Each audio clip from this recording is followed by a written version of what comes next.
Mateo 20.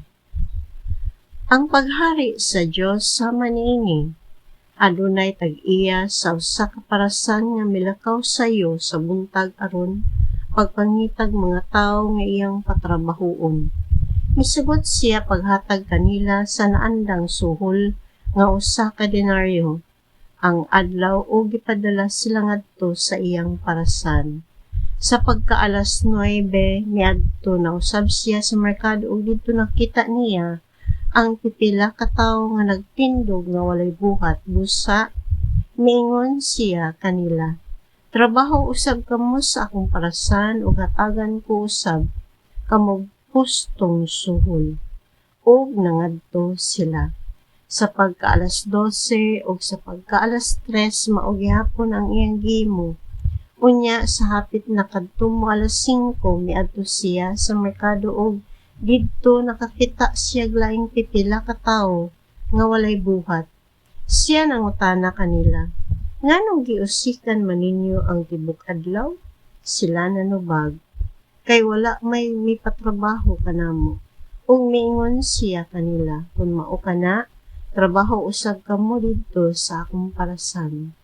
Sa pagsalop na sa adlaw ang tag-iya miingon sa iyang kapatas, "Tawga ang mga trabahante ug hatagi sila sa ilang suhol. Unaha pagsul kadtong ulahing gipatrabaho ug ipaulahi kadtong unang gipatrabaho."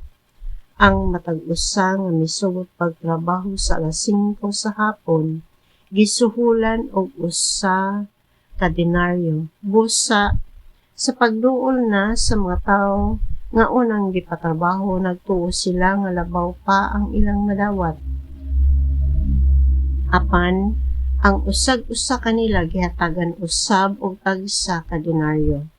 Gidawat nila ang ilang suhol ug nagbagbutbot sila batok sa agalon.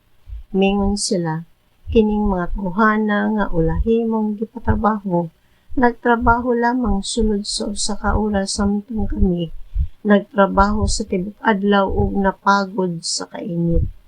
Apan bisan pa niini imo silang gihatag og samang suhol nga imong gihatag kanamo." Ang agalon mitubag sa usa kanila, "Pamati ra, wala ako maglimbong nimo kay miuyon ka man sa suhol nga usa ka denaryo ang adlaw. Karon dawata ang imong suhol ug pauli sa inyo. Maoy akong gusto nga kining tawhana nga naulahing gipatrabaho hatagan sa samang suhol nga akong gihatag kanimo. Wala ba diay ako'y katungod sa paggamit sa akong kwarta sumala sa akong gusto? Una sina kabahinuon kay ako manggihatagon man?" O gitapos ni Jesus ang sambingay sa pag-ingon, busa kadtong naulahi mahiuna ug kadtong nahiuna maulahi.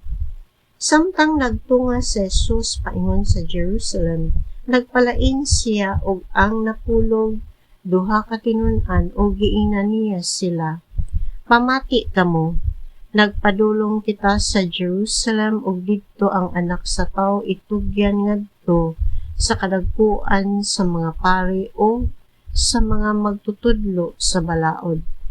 Siya hukman nila sa kamatayan ug unya itugyan nila ngadto sa mga dili Hudeyo. Bugal-bugalan siya ug latuson ug ilansang sa krus. Apan sa ikatulo ka adlaw banhawon siya." Unya ang asawa ni Zebedeo miadto kang Jesus uban sa iyang mga anak.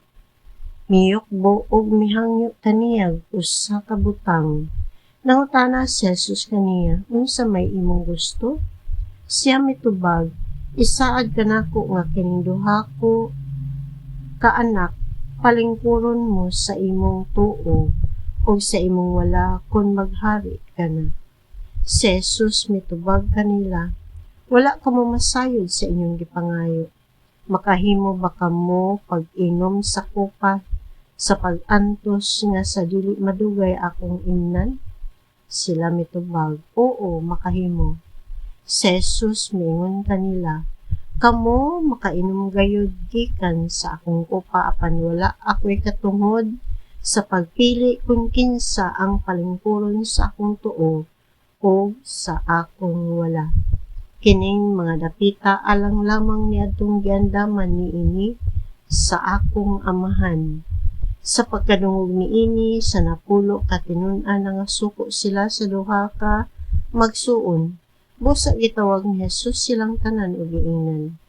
Nasayod kamo nga ang mga namunuan niining kalibutan na nagpahawod-hawod ug ang mga kadagkuan hangol o gahom. Apan dili kini mao ang paagi nga angay ninyong sundon. Kung usa ka ninyo gustong ilhon nga dako, kinahanglan nga mag-alagad siya sa tanan. Ug kung usa ka ninyo gusto nga mulabaw sa tanan, kinahanglan nga magpaulipon siya kaninyo. Sama sa anak sa tao nga wala moanhi aron alagadan kundi sa pag-alagad o paghatag sa iyang kinabuhi aron pagluwas sa daghang tawo. Sa ilang pagbiya sa Jericho, daghang tao ang misunod kang Jesus. Duha kabuta nga lalaki nga naglingkod apin sa dalan, nakadungog sila nga si Jesus hapit nang mulabay. Busa misinggit sila, "Kaliwat ni David, kaluyi intaon kami." Gipahilom sila sa mga tawo apan misamot hinuon sila pagsinggit, "Kaliwat ni David, kaluyi intaon kami." May hunong si Jesus umungutana kanila, "Unsa may gusto ninyo nga akong buhaton kaninyo?" Sila mitubag, "Sir, gusto unta kami nga makakita." Naluoy si Jesus kanila o gihikap niya ang ilang mga mata o diha-diha. Nakakita sila og misunod kaniya.